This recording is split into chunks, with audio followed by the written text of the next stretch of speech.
আমি কিন্তু এখন বিশরপাড়া স্টেশন নেমে গেলাম, আর এখানে নেমে আমি আজকের ছুটিতে আবার বেরিয়ে পড়লাম নতুন একটি মন্দির দর্শনের উদ্দেশ্যে।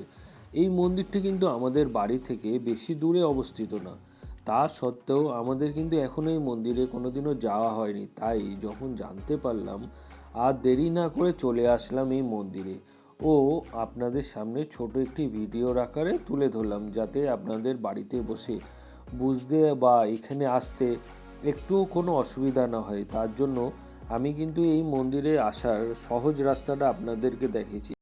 আপনারা সবাই কেমন আছেন? আশা করি সবাই ভালো আছেন। আজকে কিন্তু আমি এসেছি সম্পূর্ণ একটা নতুন জায়গায়, নতুন মন্দিরে। কিন্তু আমি আছি মুড়াগাছা টালিবাটা হনুমান মন্দিরে, আর এখানে আজকে এসে দেখলাম এখানে কিন্তু আজকে অনুষ্ঠান চলছে। আপনাদের অনুষ্ঠানটা পুরোটা ভালো মতো ঘুরিয়ে দেখাবো। এছাড়া এখানে কিন্তু ছোট একটা মেলা মতোও বসেছে, সেগুলোও আমি আপনাদেরকে দেখাবো। আর আপনারা এই মন্দিরে কি করে আসবেন, কোথা থেকে আসলে আপনাদের সুবিধা হবে, তার সম্পূর্ণ ডিটেলস কিন্তু থাকবে আমার এই ভিডিওতে। আপনারা দেখুন, আশা করি আপনাদের বাড়িতে বসে বুঝতে একটুও কোনো অসুবিধা হবে না। আর আপনাদের কাছে রিকোয়েস্ট করব, আপনারা প্লিজ ভিডিওটা সবার সাথে শেয়ার করে দেবেন, কারণ অনেক বয়স্ক মানুষ আছেন যারা কিন্তু বাড়ির বাইরে বেরোতে পারে না, তারা কিন্তু ভিডিওটা দেখলে বাড়িতে বসেই দর্শন করে নিতে পারবে। চলুন তাহলে ভিডিওতে যাওয়া যাক। সবার প্রথমে আমি আপনাদের এইখানে আসার রাস্তাটা দেখাচ্ছি, তারপরে এই মন্দিরে আপনাদেরকে দেখাচ্ছি। দেখুন, আজকে আমাদের কিন্তু গন্তব্য শুরু হলো বিরাটি স্টেশন থেকে, আর নামবো হচ্ছে বিশরপাড়া। 5 থেকে 10 মিনিট লাগবে ট্রেনে, কারণ একটাই স্টপেজ। আমি নেমে আপনাদের সেই জায়গাটা দেখাচ্ছি। দেখুন, আমি কিন্তু এখন বিশরপাড়া স্টেশন নেমে গেলাম, আর এখানে নেমে আমি কোথা থেকে অটোটা ধরছি সেগুলো কিন্তু আমি আপনাদেরকে দেখাচ্ছি। তাহলে কি আপনাদের মনের মধ্যে একটা আইডিয়া চলে আসবে বাড়িতে বসেই। চলুন তাহলে অটোর সামনে যাওয়া যাক। আপনারা যখন বিশরপাড়া স্টেশনে নামবেন, এই ওভারব্রিজটা তলা থেকে কিন্তু বাঁদিকে যেতে হবে, 2 নম্বর প্ল্যাটফর্ম থেকে। আর আপনারা কিন্তু নামবেনও এই দিক থেকে, যদি আসেন শিয়ালদা থেকে, তো 2 নম্বর প্ল্যাটফর্মে আপনাদের নামাবে। আর যদি বনগাঁর দিক থেকে আসেন তাহলে আপনাদের 1 নম্বরে নামাবে। আর এই যে নেমেই দেখুন, এই যে অটোগুলো দাঁড়িয়ে আছে, এই জায়গাটাতে আপনাদের আসতে হবে। দেখুন, এই যে ওভারব্রিজটা দেখা যাচ্ছে, এই ওভারব্রিজটা আগে আপনাদেরকে দেখিয়েছিলাম যে জায়গাটা, সেখান থেকে এখানে নামার একটা, সামনের দিকে এগিয়ে আসবেন, নামার একটা রাস্তা আছে। আপনারা যখন এই বিশরপাড়া থেকে অটো ধরবেন, আপনাদের সবার প্রথমে কিন্তু নামতে হবে হচ্ছে লেলিনগড় স্টপেজে। ওখানে আসতে 10 থেকে 15 মিনিট সময় লাগবে, ও এক একজনের ভাড়া 10 টাকা করে। তারপর ওখান থেকে আপনাদের আবার টোটো বা অটো চেঞ্জ করে যেতে হবে হচ্ছে মুড়াগাছা হনুমান মন্দির। কাউকে জিজ্ঞাসা করবেন, আপনাদেরকে সহজেই এই জায়গাটায় নিয়ে আসবে। আর ওখান থেকেও কিন্তু 10 থেকে 15 মিনিটের মধ্যে আপনারা কিন্তু এই মন্দিরে পৌঁছে যাবেন। এইখান থেকে আমরা আজকে এসছিলাম। আজকে যখন আমরা এই মন্দিরে আসলাম, তখন দেখতে পেলাম এখানে কিন্তু উৎসব চলছে। আর এই উৎসব প্রত্যেক ফেব্রুয়ারি মাসের এই 2-3 তারিখ নাগাদ নাকি হয়ে থাকে। আমি ওখানে কয়েকজনকে জিজ্ঞাসা করলাম, তো তাদের মুখ দিয়ে জানতে পারলাম। আর আপনাদেরকে দেখাচ্ছি, দেখুন এই গেটের সামনেই এই মন্দির কখন খোলে সেই টাইমিংগুলো দেয়া রয়েছে। আর আজকে আমরা এই মন্দিরের সম্পূর্ণ যেই জায়গাটা আপনাদেরকে ঘুরিয়ে দেখাচ্ছি। দেখুন, সত্যি খুব ভালো লাগবে।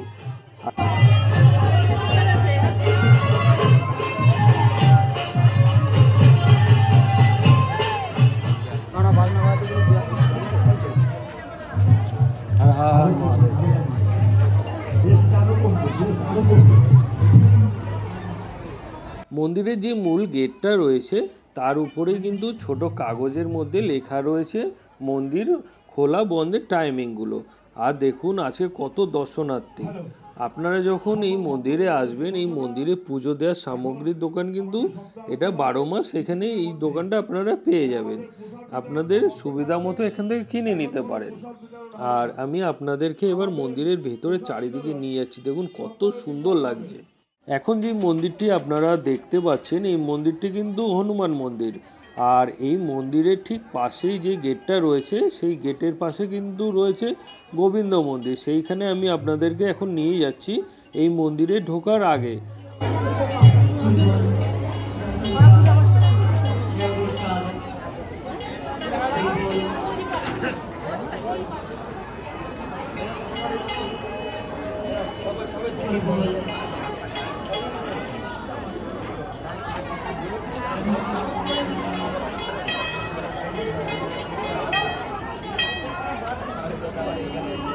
আজকে কিন্তু এখানে প্রসাদ বিতরণ চলছে, কারণ এখন যেহেতু মন্দিরে উৎসব চলছে তার জন্য আপনাদেরকে ছোট করে একটু দেখিয়ে দিলাম।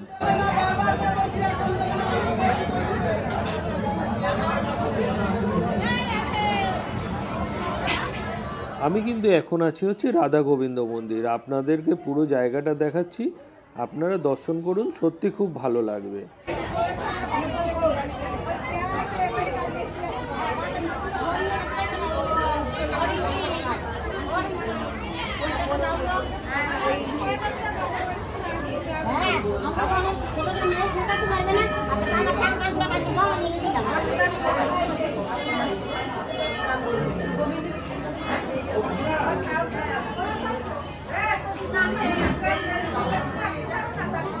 এখন কিন্তু আমরা আবার চলে আসলাম হনুমান মন্দিরে, কারণ এখন কিন্তু সন্ধ্যা আরতির সময় হয়ে গেছে, আর এখন কিন্তু সন্ধ্যা আরতিটাও চালু হবে, যেটা আমি আপনাদেরকে এখন দর্শন করাবো।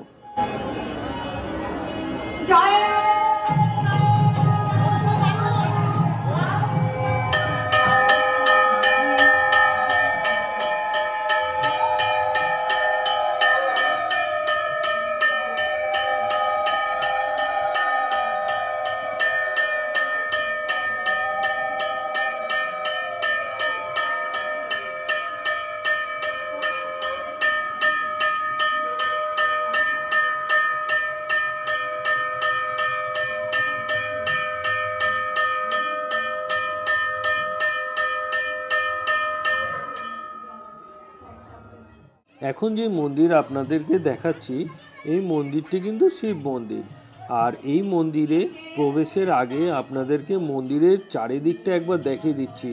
মন্দিরের চারিদিকে এত আলো দিয়ে সাজানো, আর এত দর্শনার্থী আজকে অনুষ্ঠানের জন্য উপস্থিত হয়েছে এখানে। আপনাদের পুরো জায়গাটা দেখাচ্ছি, দেখুন কত সুন্দর লাগছে চারিদিকে।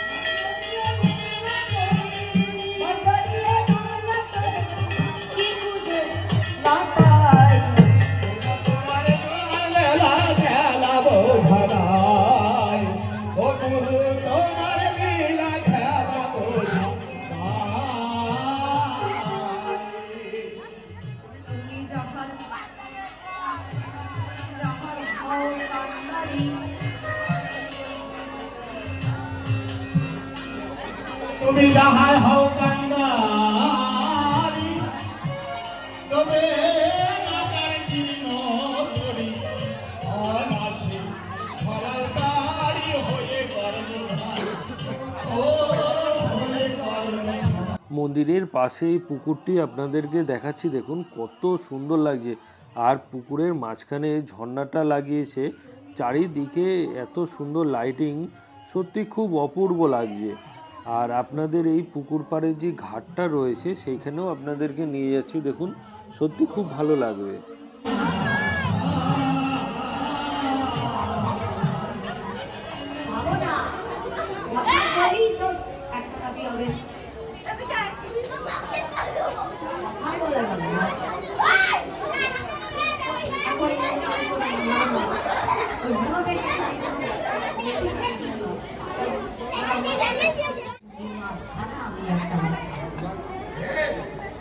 আবার যখন আগুনে সেঁকতেছে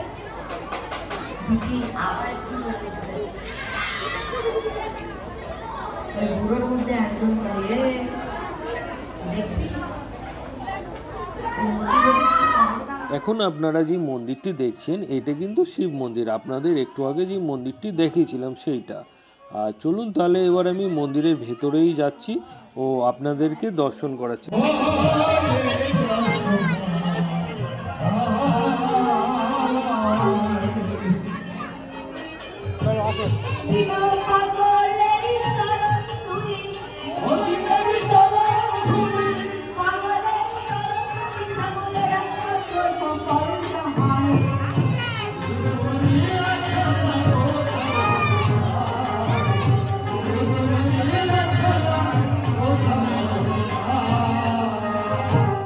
আমরা কিন্তু এখন ঠিক দাঁড়িয়ে আছি যে পুকুরটির কথা বলেছিলাম সেই ঘাটের সামনে, আর তার পাশেই কিন্তু রয়েছে কত সুন্দর গাছের বাগান, যেখানে কিন্তু এই ছোট ছোট টুনি লাইটগুলো দিয়ে সাজানো, দেখতে পুরো জোনাকির মতো লাগছে। আর এই পুকুর পাড়ের এই ঘাটটাতে দেখুন কত সুন্দর সুন্দর লাইটিং করা, আর এখানে বসে কিন্তু অনেকটা টাইম কেটে গেল আমাদের। এখানে প্রায় আধ ঘন্টার মতো বসেছিলাম, সত্যি খুব ভালো লাগছিল।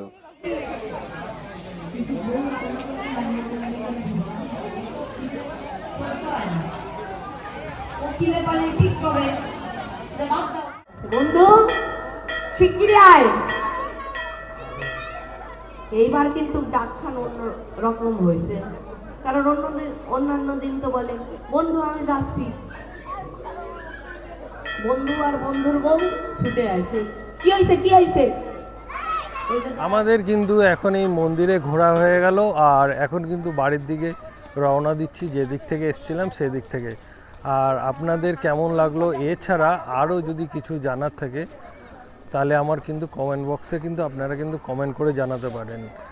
তাহলে আপনাদের সাথে দেখা হচ্ছে আবার নতুন কোনো জায়গায় নতুন কোনো ভিডিওতে। আপনারা সবাই ভালো থাকবেন এবং সুস্থ থাকবেন। নমস্কার। এই যে এটা কিন্তু মন্দিরের মূল তোরণটা, আর তার সামনেই যে রাস্তাটা গেছে মেন রোডটা, সেখানে কিন্তু ছোট ছোট দোকান আকারে, এখন যেহেতু অনুষ্ঠান চলছিল অনেক দোকান বসেছিল। আর এখানে কিন্তু ঘর সাজানো সামগ্রীরও কিছু দোকান ছিল এবং বাচ্চাদের খেলনা জিনিসেরও অনেক দোকান ছিল। আমরা এখানে একটু ঘুরলাম কিছুক্ষণ, 15-20 মিনিট, তারপর এখান থেকে কিন্তু আবার বাড়ির দিকে রওনা দিলাম।